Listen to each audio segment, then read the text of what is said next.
अहो भाग्य हमारे, आपके आगमन से हमारी कुटिया पवित्र हो गई। आप निश्चिंत रात्रि विश्राम कर सकते हैं। धन्यवाद ऋषिवर। अच्छा ऋषिवर, आप अयोध्या नहीं जा रहे हैं क्या? जाऊंगा। कल अयोध्या के लिए प्रातःकाल प्रस्थान करूंगा। तो क्यों नहीं आप हमारे साथ चलते? मार्ग भी सहजता से पूर्ण हो जाएगा। जैसी आपकी इच्छा, मैं आपके साथ ही चलूंगा, किंतु आप विश्राम कीजिए।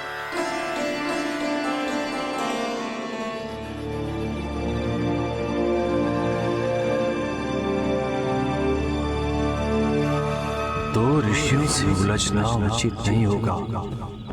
कल प्रातःकाल इन दोनों के जाने के बाद ही मैं अपना अभियान प्रारंभ करूं तो ही सही होगा।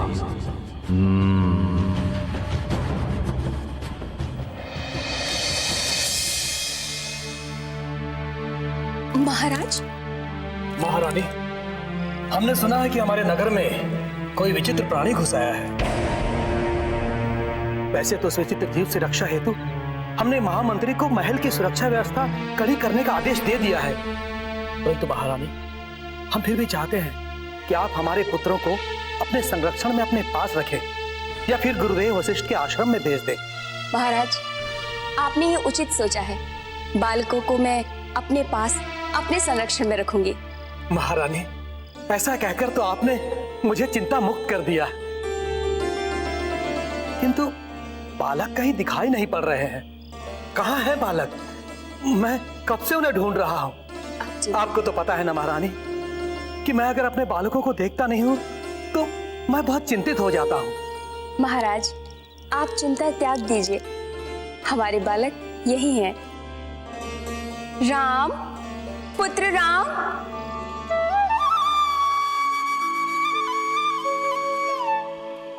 प्रणाम पिताश्री। आयुष्मान भव। ये क्या महारानी, आपने हमारे पुत्र को अपने पास छुपा कर रखा है और हमें बताया तक नहीं। हाँ, वो इसलिए महाराज कि मुझे लगा कहीं वो विचित्र जीव आपके स्वर की नकल करके ना बोल रहा हो। ये उचित किया आपने। ऐसा करके आपने अपनी बुद्धिमत्ता का परिचय दिया। बहुत अच्छा किया आपने।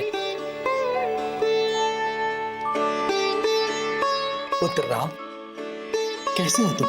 तुम कुशल तो हो ना पुत्र? पिताश्री, जिस पुत्र के सर पे आप जैसे पिता और माता कैकेयी जैसी माता का हाथ हो, उसका कभी बुरा कैसे हो सकता है पिताश्री? राम, मेरे पुत्र राम।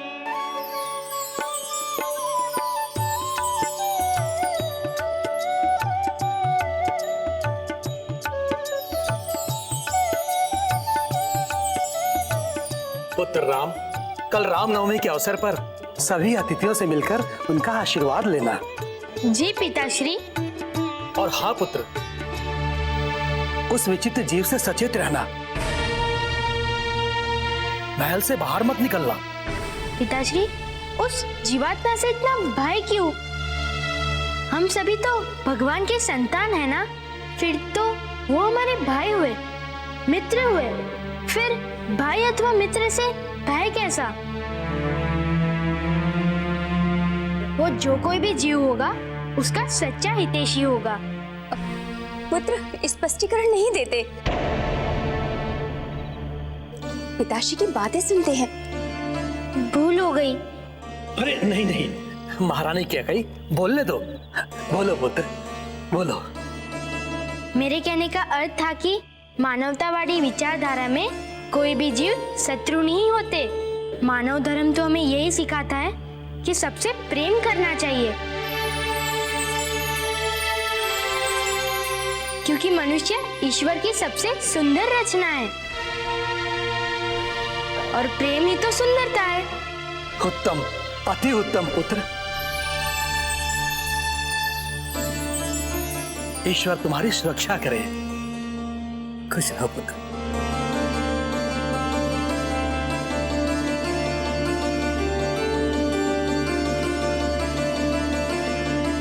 माते, आपने मुझे बीच में ही क्यों रोक दिया था? इसलिए कि वह उचित समय नहीं था बताने का। मैं चाहती हूँ कि हनुमान को भी वही राजकीय सम्मान मिले जो अन्य अतिथियों को मिल रहा है। और ऐसा तब होगा जब हनुमान को महाराज के समक्ष उचित समय पर भेजा जाए।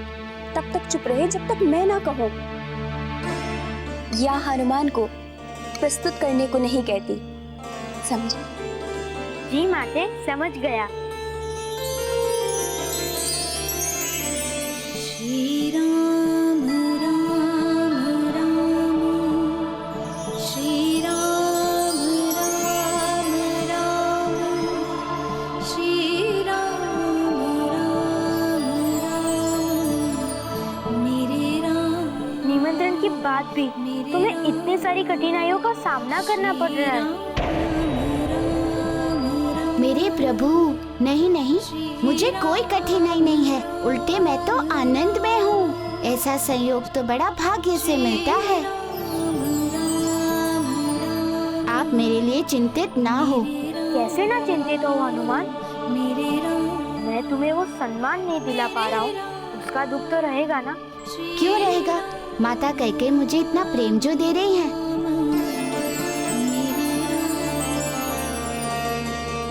माँ का प्रेम मिल गया तो सब कुछ मिल गया। ये तुम्हारा बड़ेपन है हनुमान।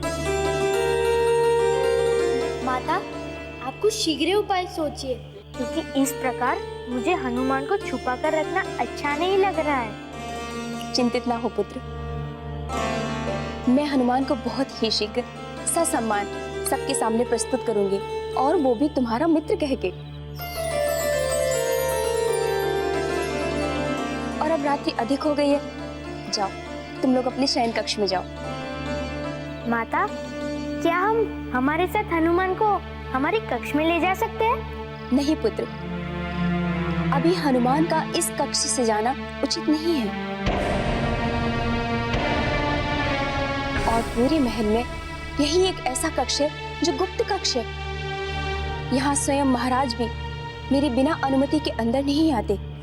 इसलिए राम, ये हनुमान के लिए सुरक्षित स्थान है, तब तक जब तक मैं अपना वचन पूरा नहीं कर लेती। मित्र? कहो मित्र। माता, यदि आप अनुमति दे तो। किस बात की अनुमति? इसी हार को देने की अनुमति चाहिए थी ना हनुमान को, इसलिए जो बनाया है।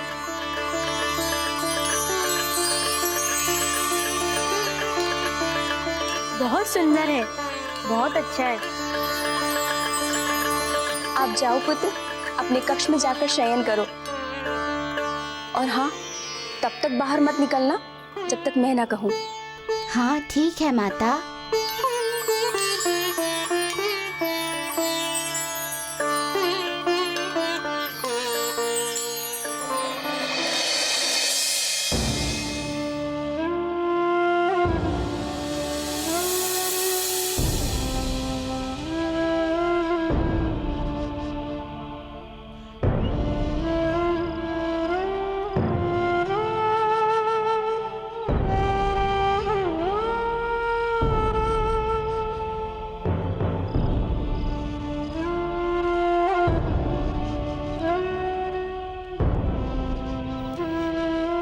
अनजाने क्षेत्र में गए,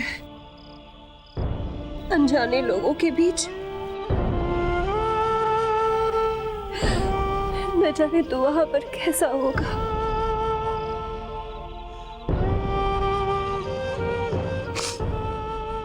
मुझे तुम्हारी भारी चिंता हो रही है। प्रभु करे सब ठीक हो, तुम्हें कोई परेशानी ना हो।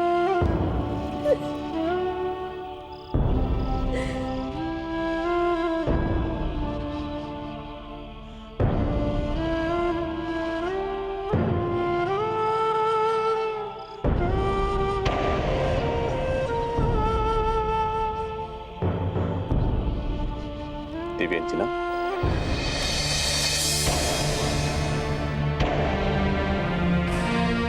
ये आंसू क्यों अंजना?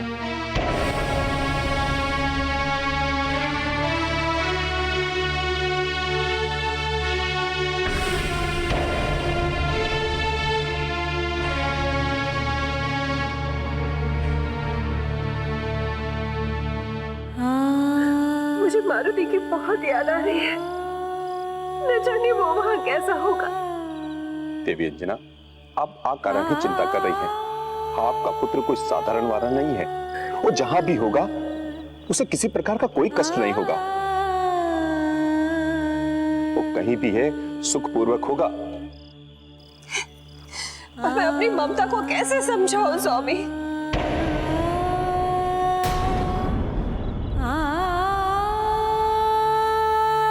एक माँ के लिए अपने पुत्र से इतने समय तक दूर रहना बहुत कष्टकारी होता है। हृदय चाप चाप होता रहता है हर पल, हर क्षण।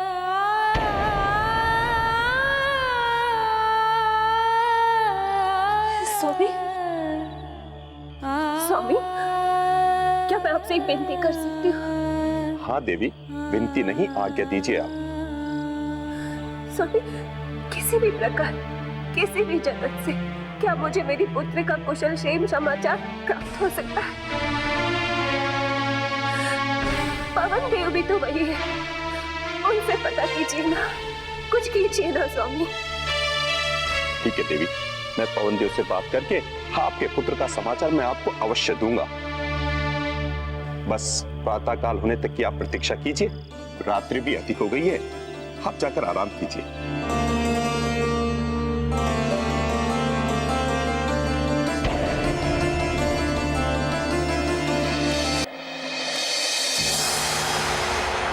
माताश्री, यदि हमारे साथ हनुमान होते तो कितना अच्छा लगता।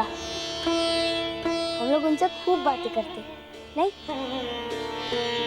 हाँ भ्राताश्री, अगर हनुमान होते तो मैं उनके साथ पूरी रात खेलता। वो बहुत प्यारे भ्राताश्री। हाँ शत्रुघ्न, उनका ऐसा मधुर स्वभाव है तो सबका मन जीत सकता है।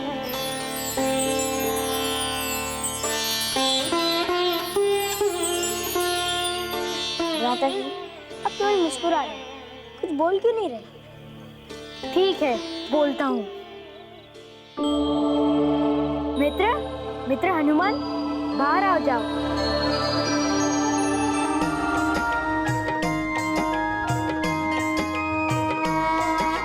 नाम हनुमान बलवान बाल भगवान, महिमा अनंत जाको सृष्टि गुण गायो है।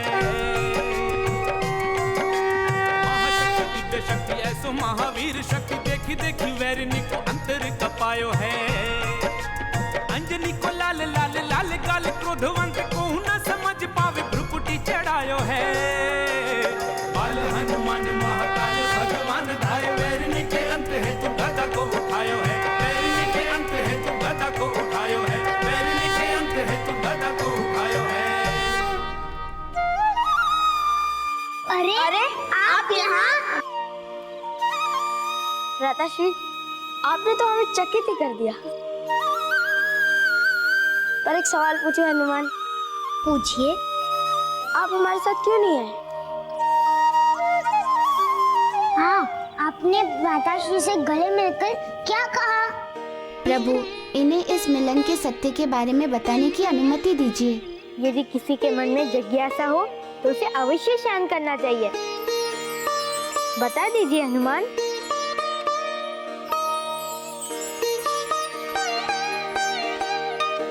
मैं माता कैकेयी से आज्ञा लेकर जब उधर गया था, जो मेरे प्रभु के गले में मोतियों की माला है ना, वे ही लाने गया था। किंतु जब मैं माता के कक्ष में रूप बदल कर गया तो वहाँ बहुत सारे मोतियों को बिखरा पड़ा हुआ देखा। मन में लोभ आ गया कि मैं अपने हाथों से प्रभु के लिए माला बनाऊं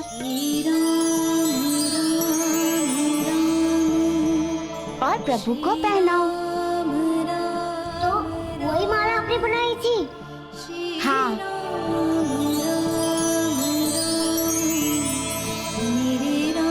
और उसके बाद जब प्रभु ने मुझे अपने गले से लगाया तो ऐसा लगा कि मुझे संसार का सर्वोत्तम उपहार मिल गया,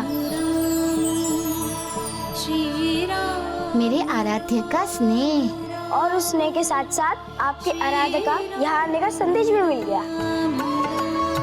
हाँ, और तभी तो मैं यहाँ आया हूँ। ये लुका छुपे का खेल खेला आप लोगों ने? चोरी पकड़ी गई आप दोनों की भ्राताश्री। किंतु अपने हनुमान के कान में क्या कहा भ्राताश्री? किंतु अपने हनुमान के कान में क्या कहा भ्राताश्री?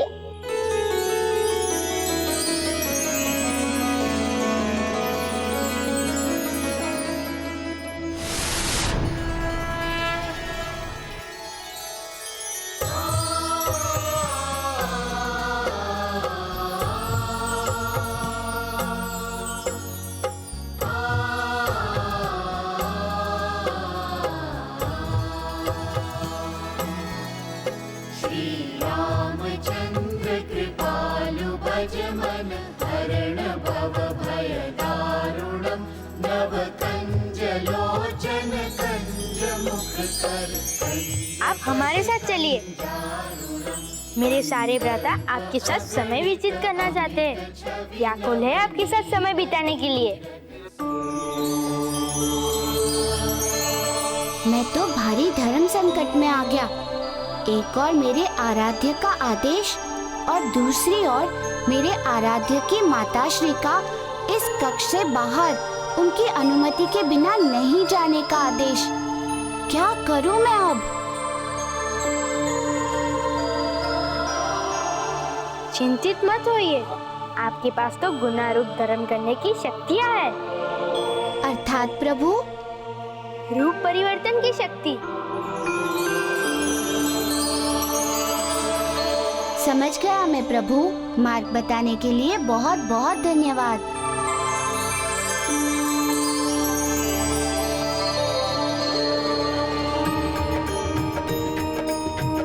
जय हनुमान ज्ञान गुण सागर, जय कपीश तिहु लोक उजागर।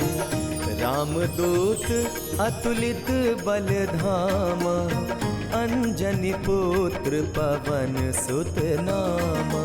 शंकर सुवन केसरी नंदन, तेज प्रताप महाजगबंदन। बोलो पवन सुत हनुमान की जय।